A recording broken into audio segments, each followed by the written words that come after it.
Hello, we are Karen and Kyla and we run a small online candle business called Smoke and Matches. I've been making videos on YouTube for about 14 years and after a year in business, I've decided to share a little more behind the scenes of what we do. And I've roped Karen in to chatting with me today off the back of some questions we had on our Instagram page. Hello! Oh, it's recording. Hello, it's recording. Right, hello. I need you to open this again for me because this is where our questions are. We are going to do a little Q&A. We got some questions on Instagram. I thought we'd do a little candle maker Q&A. Question number 1. Has there been something you didn't think would be as hard as it has been? All of it. All of it, everything. In fairness, all of it. Because before we started, I just thought, a little bit of wax here, stick a wick in it, and Great. bit of scent, and that'd be it.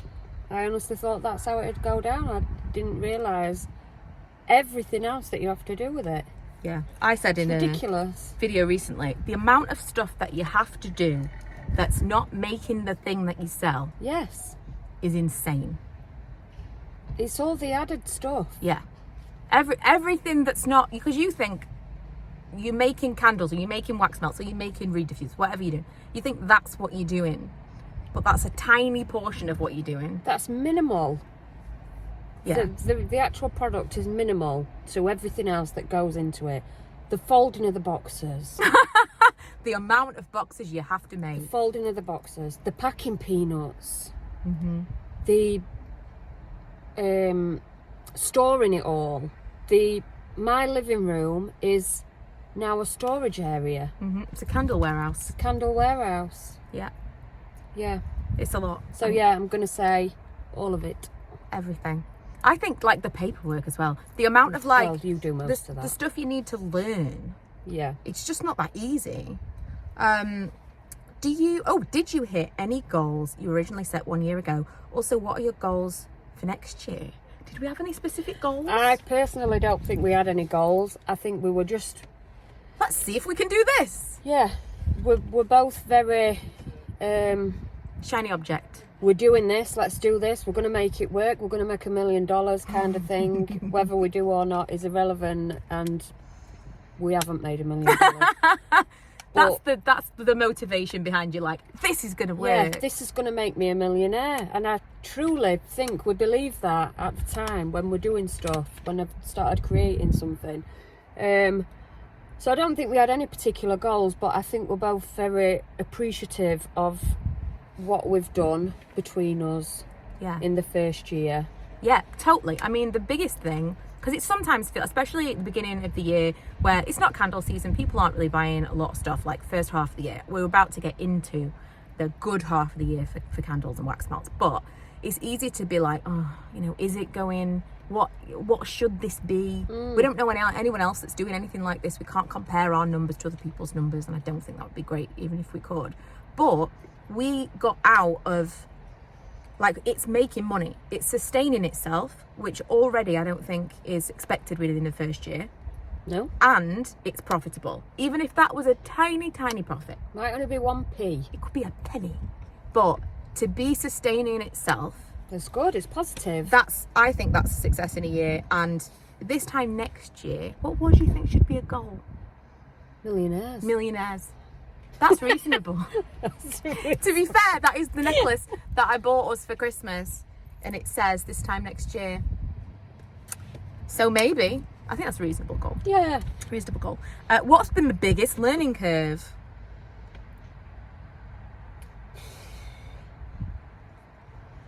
Not rushing into stuff and thinking, ooh, let's get all these different oils and let's try everything all at once. Yeah. You've got to take your time, I'd say. Yes. Just, if you want to buy a load of stuff, just wait a minute. Just wait. Simmer down. For all you fans. Simmer down. I agree. Sometimes we'll have an idea and be like, let's do this. So like, for example, and it's usually too late. For example, we wanted to do a Yorkshire Day box. Oh yeah, see I'm so excited about that, and we're in July now, and it's too late.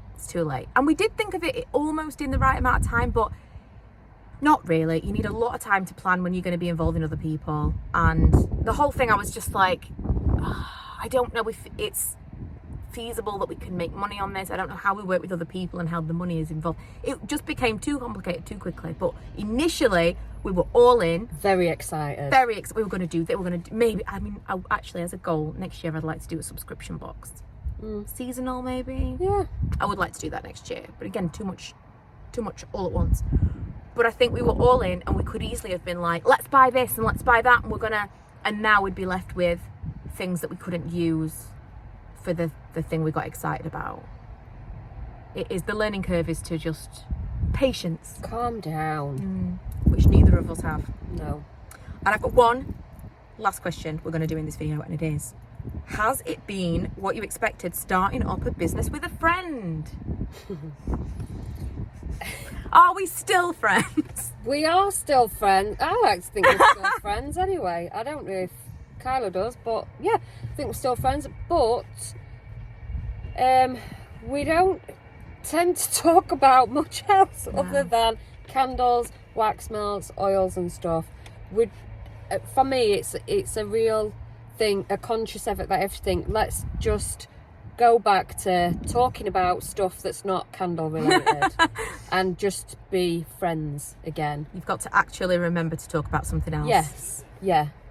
That's true. But I think that as well with that, if you knew other people that were starting a business and it was with a friend, I would probably be like, I don't know how that's going to work out. I spoke to someone the other day. It was actually the guy that came to fit our washing machine.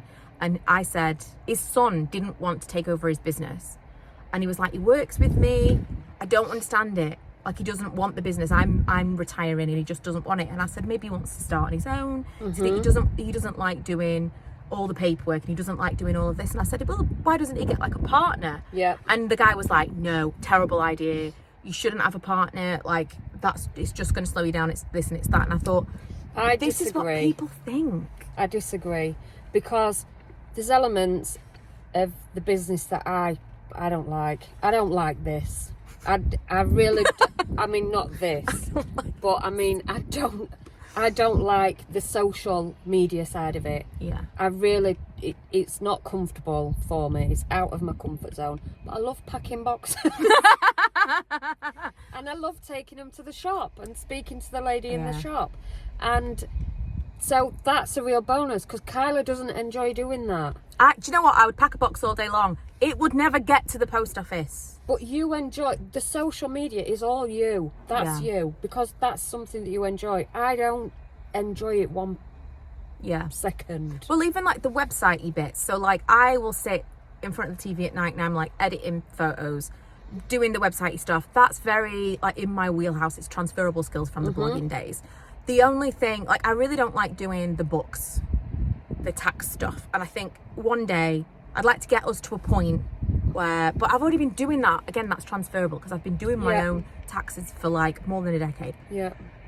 I would like to get us to a point where that is something that we can hand off to someone else. But that at the moment is like, really, I'd say the only thing that I'm like, ugh. And I think our split is pretty good. Like, we've both got a nice amount of creative stuff that we get to do and actual hands-on making stuff. Yeah. But otherwise, we've kind of traded off just naturally. And I think that's just by luck. Yeah. And we like a lot of the same stuff. Yeah, that's true. We do agree on a lot of the same stuff. We're not having like really strong opposing opinions where we're like, no. There's very little. Yeah. There's very little. And I think we just tend to agree to disagree on some stuff. Like, for instance, the peppermint, what was it? Oh, yeah. Vanilla mint. Someone even asked about that the other day. They said they really hope it's coming back. So she hated vanilla mint at Christmas last year, and I hated Christmas Town. Yeah. But the scents, that makes total sense to me because I'm not going to love all the scents. And the fact that we've got different opinions on scents is actually a good thing. It is. For a more well-rounded range. Yeah, you get a wider choice, I'd say. Yeah, definitely. Yeah, but I think that you kind of let me run with certain aspects that you're like, not that bothered. So I've kind of got control of that. And then like, if you're like, I want to do this, whatever for the packaging, or you want to get this tape or whatever, you can kind of... Or add this into the wax, do the, something a bit of fun. Yeah. Like the sampler boxes, maybe not make them uniformed like everything else is, and just... Yes. Look, I can say, look, I want to do this for it. Yeah. And it's having that, oh, okay, or I don't quite The think compromise. that, and work it out. Yeah. I think as long as we both come ultimately back to like, is this the brand? Yeah. Because you can definitely also get carried away in, I'll see things and be like, oh, look at this pink jar. That's really fun, but it's not really our brand.